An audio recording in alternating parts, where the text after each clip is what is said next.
belum mencoba tentunya ya jangan pernah mencoba. Jangan sampai Ya gitu kan? ya. Tapi kalau sudah kadung tapi masih skala kecil-kecil, segeralah hentikan seperti itu. Karena tadi ya seperti kata Mas Farhan juga percuma gitu kan. Bandar ini kalah menang nyirik. Kalau bahasa Jawa ini kan begitu. Iya, benar. Jadi, nggak mungkin kamu kaya karena judi. Ya, seperti itu. Jadi ya stop, berhenti sebelum kamu lebih parah lah.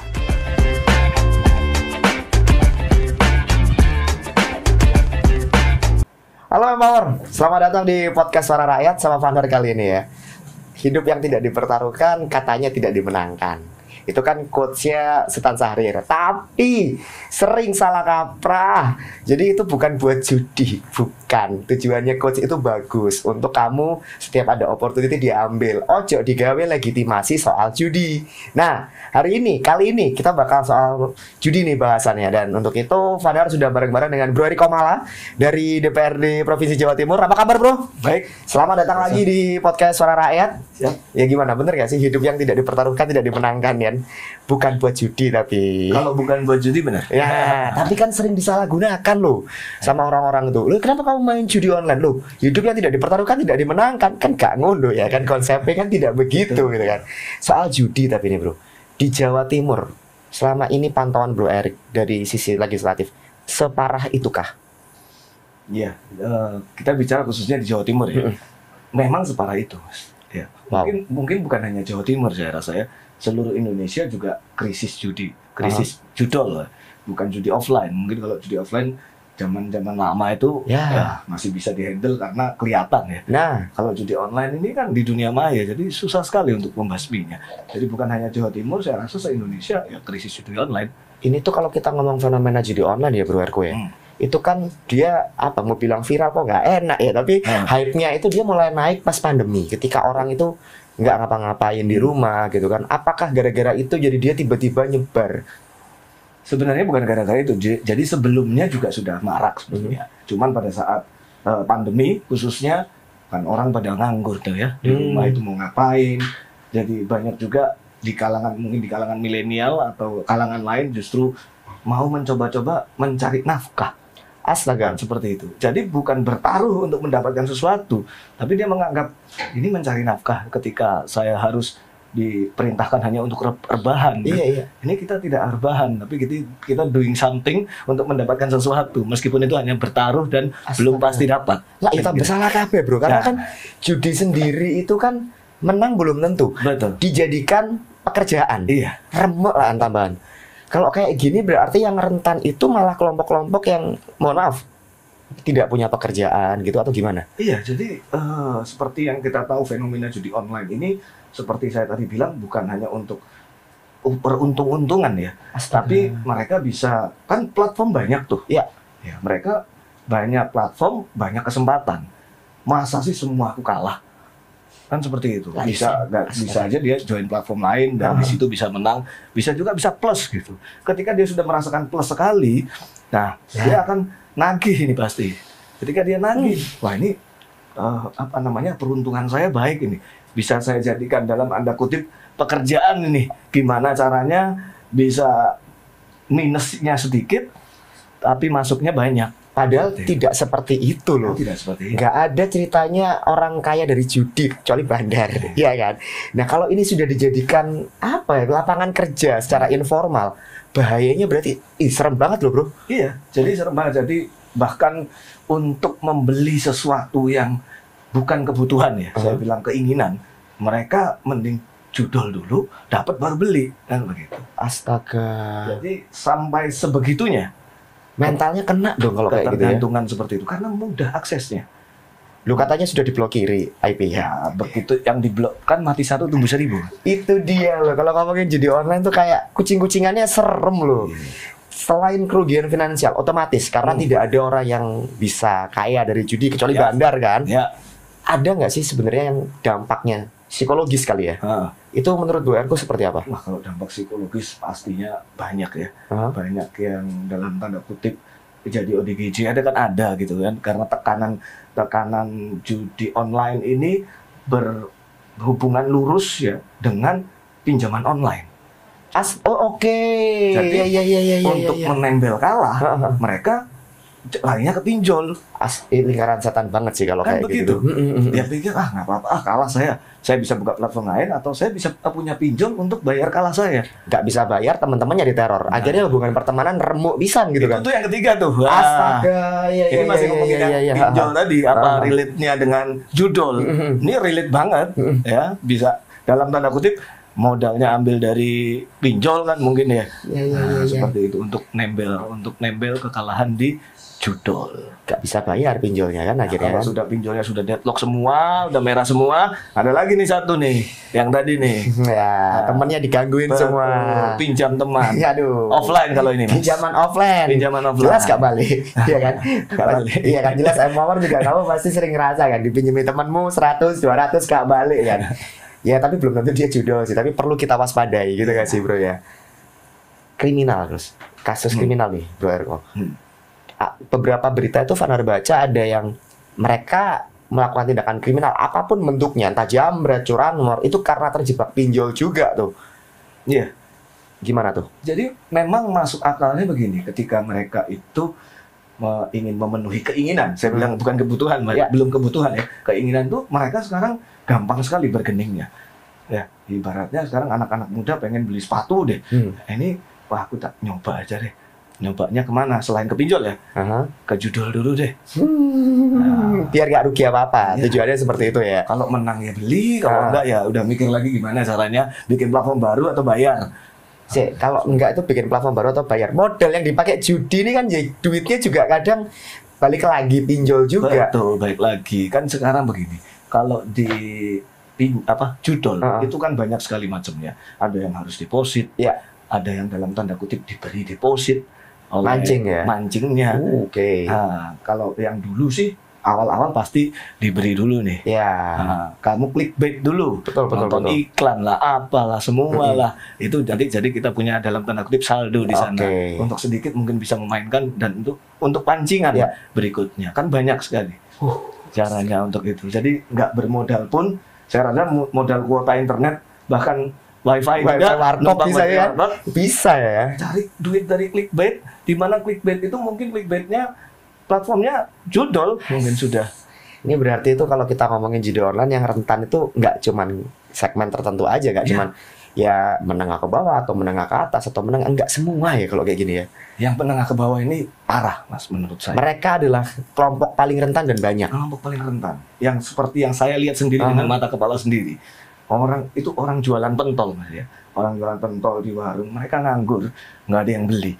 Mereka scrolling tuh. Astaga. Bahasa kerennya itu scrolling itu. Astaga. Jadi mereka scrolling terus itu apa sih namanya itu? Iya. Kayak judi slot gitu ya. Gitu. Udah seperti terbiasa. Astaga. Padahal itu jualan, jualan.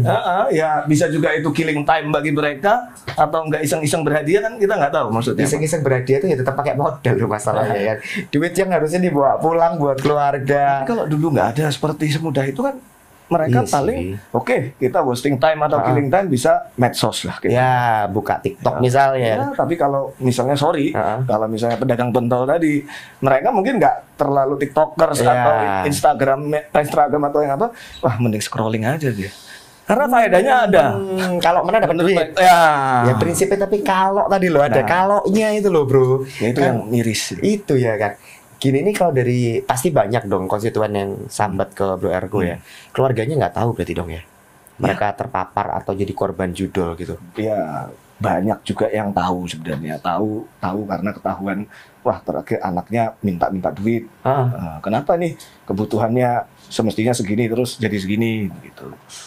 Tapi ya tetap nggak ya susah ya. Karena kecanduan itu ya apapun modelnya, mau kecanduan narkoba, kecanduan judi, agak susah untuk penanganannya. Benar. Berarti kalau kita bicara soal judul nih Bro Erko, dia sudah masuk ancaman sosial ya? Iya, ancaman sosial banget tuh. Serem banget. Aku speechless sama Mawar karena ternyata lebih kompleks daripada yang Vanar kira, Bro. Yang sampai ke orang jual pentol sambil nunggu dagangannya laku masih seperti judi ya Tuhan. Kamu jangan kemana-mana deh Mawar. Vanar masih punya banyak pertanyaan buat Bro Erko. Tetap di podcast Suara Rakyat.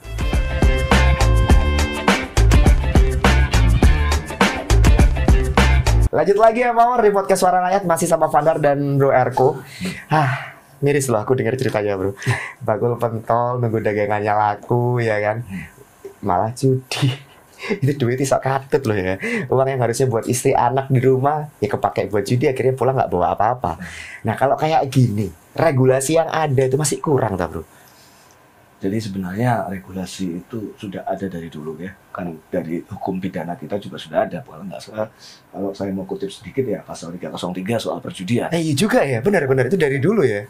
Dasarnya kan begitu. Terus menurut perkembangan zaman ada lagi Undang-Undang ITE yang menjadi dasar hukum untuk menjeratnya. Jadi saya rasa sudah cukup lah. Harusnya. Ya, mungkin nanti ada judi online model apalagi yang lebih susah lagi, dan dinamikanya kita harus ikuti soal hukumnya. Jadi artinya payung hukumnya itu tersedia.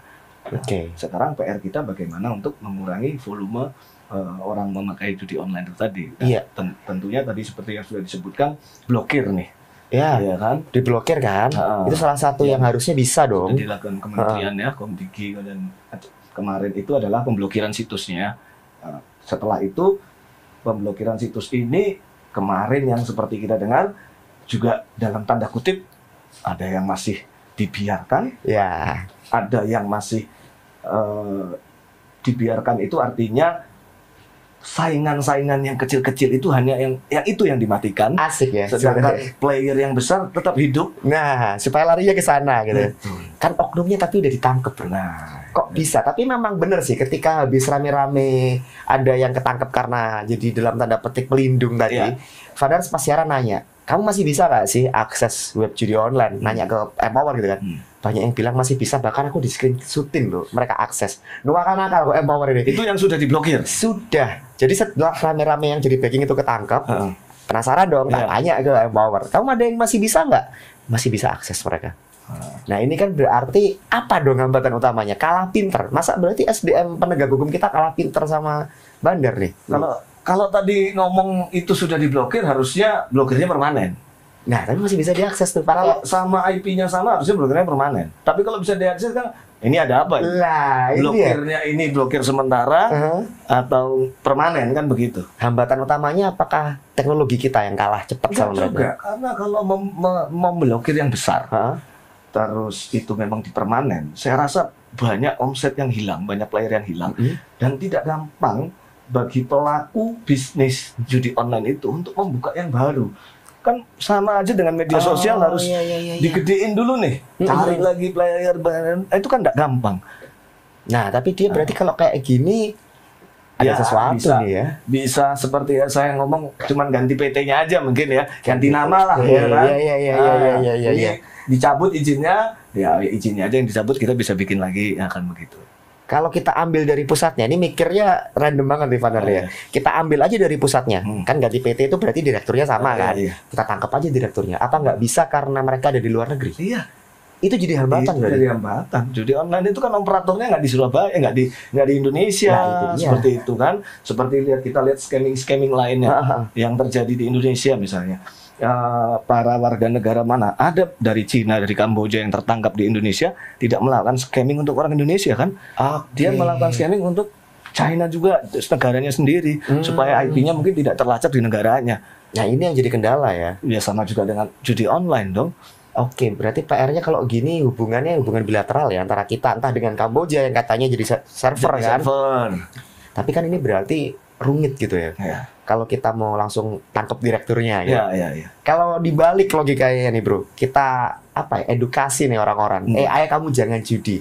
Ini bisa nggak? Masuk akal nggak langkah ini? Susah loh tapi. Iya, jadi salah satu jalan menurut saya juga edukasi ya. Edukasi tentang bahayanya judi online. Yang kedua, kalau upaya preventif ya, tapi tetap upaya represif atau ditangkap ini tetap menurut saya tetap juga harus dilakukan. Efek jerah ya. Efek jerah karena ya banyak pro dan kontra. Lihat, ini yang ditangkap yang kecil-kecil doang, yang di atas beca atau di warung scroll string diambil, dikit-dikit diambil. Kan kasihan. Padahal yang gede itu tetap nggak diambil. Jadi hukum ini hanya tajam ke bawah tapi tumpul ke atas kan bahasanya begitu. Banyak yang sambat juga kayak gitu. Tapi kalau itu tidak dilakukan sama sekali juga, nggak ada efek jerah. Nggak ada efek jerah. Nah, Pemprov Jatim posisinya gimana nih bro?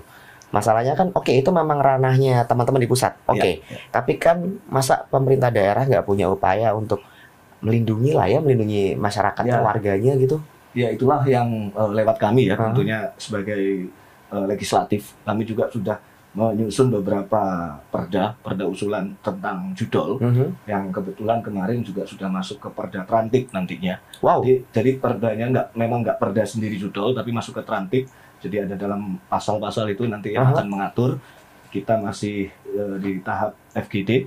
Nah itu nanti mungkin akan bisa membantu lah setidaknya. Tapi kan ini kerjasama ini kan harus beberapa semua stakeholder ya. Nah itu dia, benar-benar. Dari pemerintahan Provinsi Jawa Timur, dari polisi dan dari kejaksaan juga kita harus bagaimana memikirkan supaya judi online ini kalau berhenti nggak mungkin lah ya.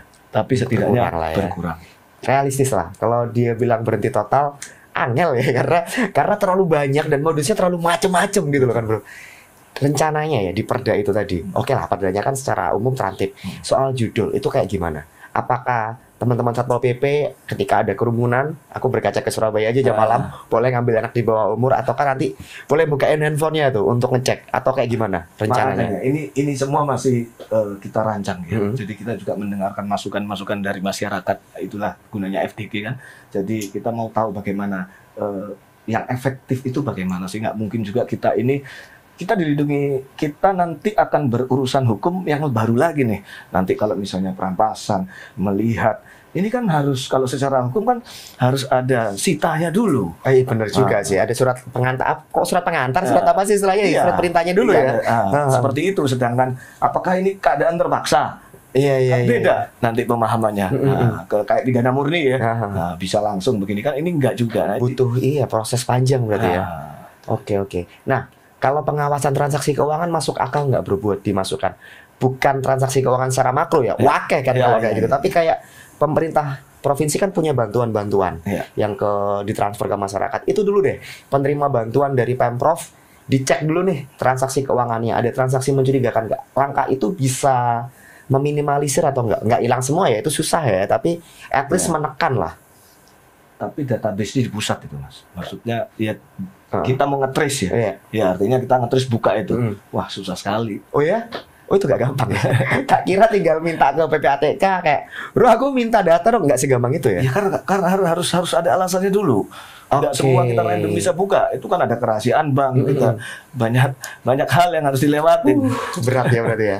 Kalau gitu memang penindakan itu salah satu cara yang paling cepat ya. Karena mohon maaf sosialisasi kok kayak gak mempan ya bro. Atau menurut Bro Erko gimana? Bukan tidak mempan, mungkin efektif tapi ya skalanya nggak gitu gede lah menurut saya. Sosialisasi itu efektif tapi skalanya nggak begitu gede. Kayak gimana sosialisasi yang efektif itu kalau menurut Bro Erko? PR kita bersama. Iya kan, karena kalau dikasih kayak imbauan percuma. Banyak kok di jalan itu kayak reklame-reklame, jangan judi. Aku yakin yang judi nggak lihat gitu kan. Itu yang jadi masalah. Jangan merokok, meskipun iklannya lehernya lubang juga tetap ngerokok kan begitu. Tetap beli kan. Itu dia loh. Nah, pola sosialisasi yang pas ini loh untuk itu kayak gimana sebenarnya bro? Iya, artinya kalau kita mencari yang pas ya nggak begitu mudah ya. Cuman kita harus hearing dulu ke masyarakat. Apa sih? Kenapa sih kok penyakit sosial ini tetap bertumbuh gitu? Kenapa seperti itu dulu? Apa yang perlu kita misalnya masuk dari sisi agama atau masuk dari sisi pendidikannya, seperti itu dulu, bukan langsung penindakannya mungkin ya. Dari situ disadarkan, di situ banyak sisi yang lain yang harus kita garap. Wah ini berarti memang harus dicari. Yang jadi masalah adalah ketika mereka jawab kenapa kamu judi online, butuh tambahan duit, itu yang susah. Itu bukan kerjaan sampingan masalahnya kan kalau kita bilang judi itu tidak boleh stok untuk sosialisasi. Oke deh. Meskipun hasilnya kita rasa ini, tapi harus kita lakukan terus. Oke lah, sosialisasi kalau menurut Bro Erko masih jalan ya. Penindakannya, Vander nanti pengen tanya itu, bro. Tapi jangan kemana-mana, tetap di podcast Suara Rakyat, teman-teman.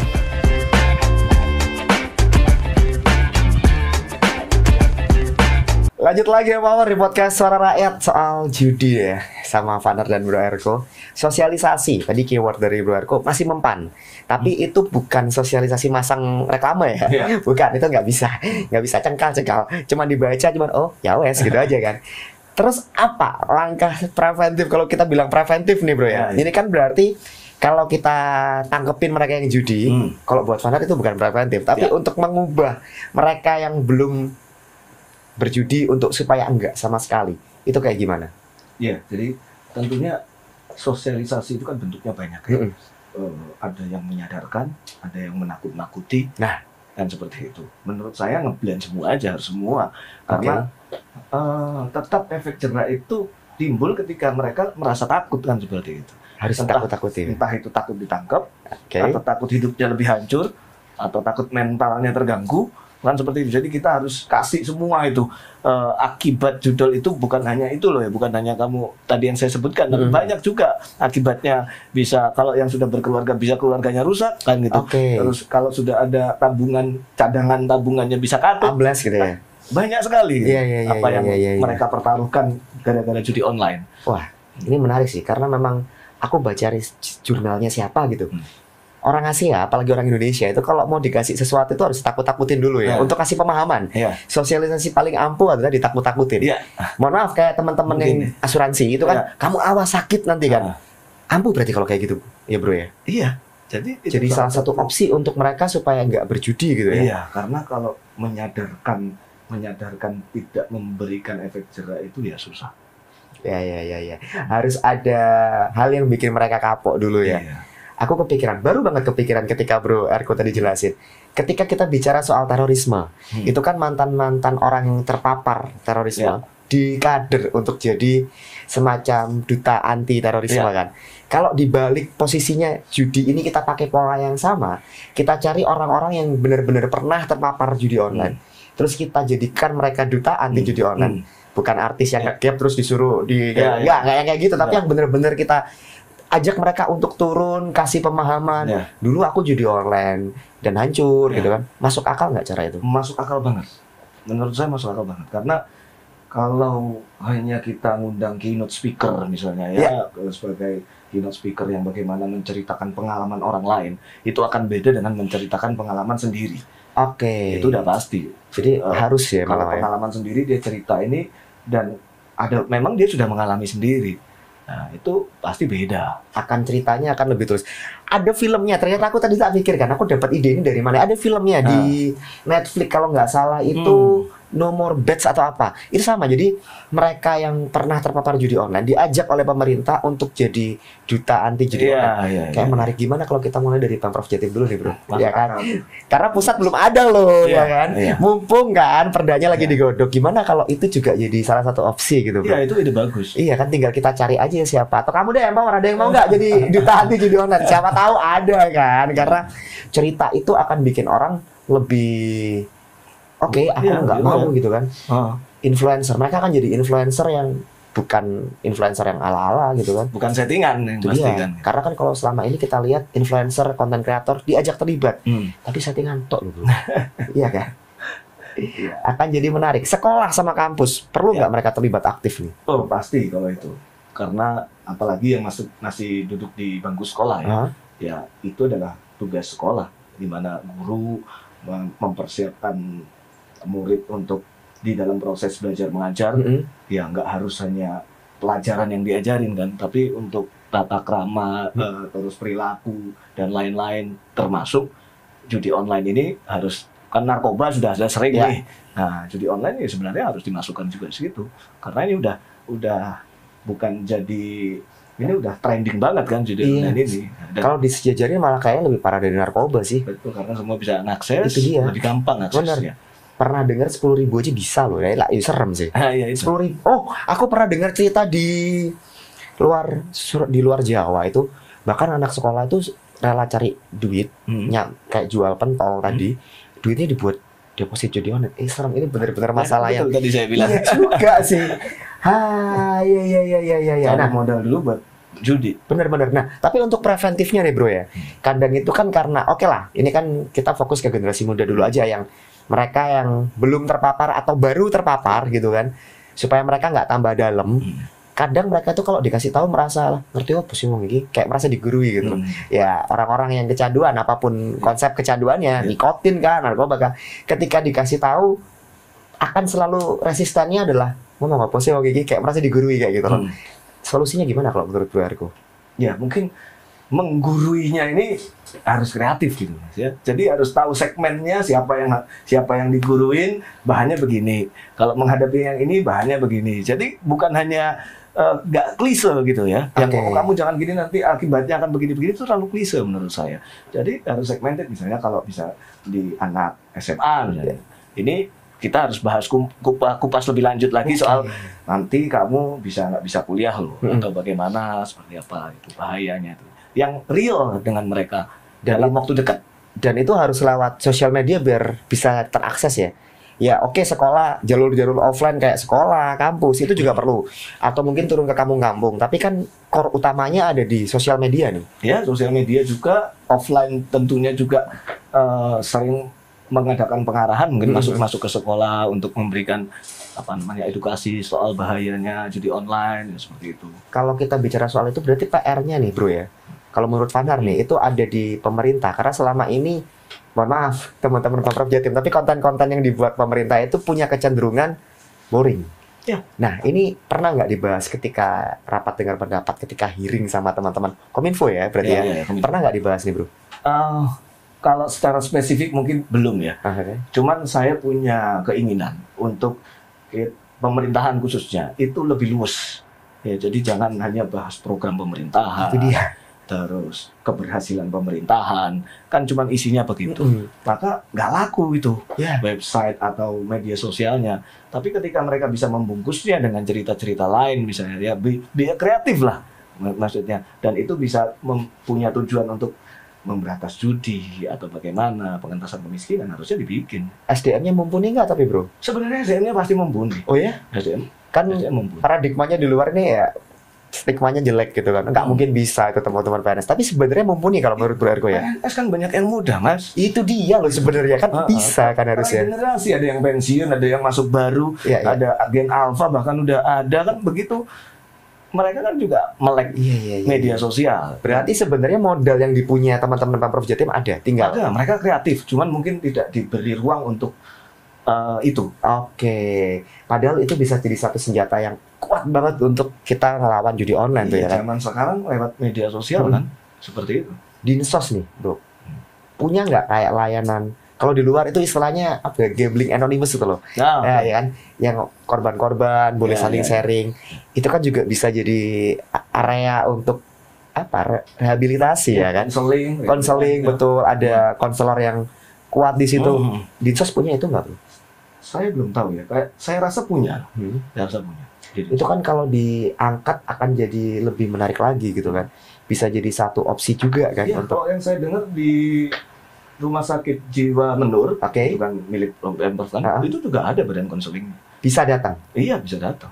Maksudnya badan konseling langsung aja datang gitu. Mereka menyediakan itu. Loh, oke. Berarti ini kalau ada keluarga dari Empower yang terpapar atau sudah kadung kecanduan judi online, boleh dibawa ke sana berarti? Ya, apapun itu. Mental illness ya kan, kesehatan mental itu mereka udah punya wadahnya seperti itu. Oke, jadi sebenarnya Pemprov Jatim ini sudah ada ya areanya, tinggal mungkin sosialisasinya nggak. Nah, itu dia. 5 tahun bro, dalam waktu 5 tahun bisa nggak masalah judi online ini at least berkurang signifikan lah. Kalau 0 kok ya let's be real lah, kita realistis lah, nggak mungkin berkurang secara signifikan, mungkin nggak? Kalau pemerintah mau serius dari pusat, saya rasa bisa. Bisa dioptimalkan. Tinggal dari pusatnya tadi, contohnya tidak tebang pilih. Kalau mau blokir aja semua. Jangan blokir aja permanen. Ya kan, jangan blokir sementara nih. Ya. Anda jangan jadi wasit yang berpihak gitu kan. Agak salah juga. Berarti kalau kita ngomong judi online, bolanya itu sebenarnya paling besar ada di pusat. Iya. Tinggal Pemprov ini tinggal ngembangin sisi-sisi samping-sampingnya nih. Iya. Kalau dari sisi masyarakatnya nih bro, pesan Bro Erko buat teman-teman yang ya bisa jadi coba-coba katanya, cari sampingan katanya gitu kan, atau yang sudah kadung parah terpapar judi online. Ada pesan dari Bro Erko? Terakhir Bro Erko? Iya. Kalau belum mencoba tentunya ya jangan pernah mencoba. Jangan sampai ya gitu kan. Tapi kalau sudah kadung tapi masih skala kecil-kecil, segeralah hentikan seperti itu. Karena tadi ya seperti kata Mas Farhan juga percuma gitu kan. Bandar ini kalah menang nyirik, bahasa Jawanya kan begitu. Iya, benar. Nggak mungkin kamu kaya karena judi. Ya, seperti itu. Jadi ya stop, berhenti, sebelum kamu lebih parah lah gitu aja. Bener, empower. Nggak ada yang bisa kaya dari judi itu, nggak ada. Prinsipnya itu kamu menang sekarang, diambil lagi nanti. Gitu kan, jadi stop. Sepakat sama Bro Arko, stop judi. Dan kamu wajib buat share episode ini ke mana-mana, supaya orang-orang yang ya kadung terpapar bisa segera kembali ke jalan yang benar ya Bro ya. Emang duitnya mending kasih sama aku loh daripada pakai judi, ya kan gitu kan. Daripada dia mau pakai judi, mending kasih aku aja. Dan kamu bener ya, kamu share ini seluas-luasnya supaya nggak semakin banyak korban, karena ini masalah udah bener-bener parah. Kamu juga wajib buat like sama subscribe supaya makin banyak informasi yang bisa kamu tahu. Podcast Suara Rakyat masih banyak dan informasinya sangat berguna buat kamu. Thank you Bu Arko. Thank you. Kita ngomongin soal judi online ini, aduh aku miris banget. Please empower, stop judi online. Father pamit anyway, Bro Arko juga pamit. Sekali lagi kita ngingetin, dan jangan judi-judi, nggak bisa kamu kaya dari judi. Have a nice day, empower. Father pamit dulu. Bye bye.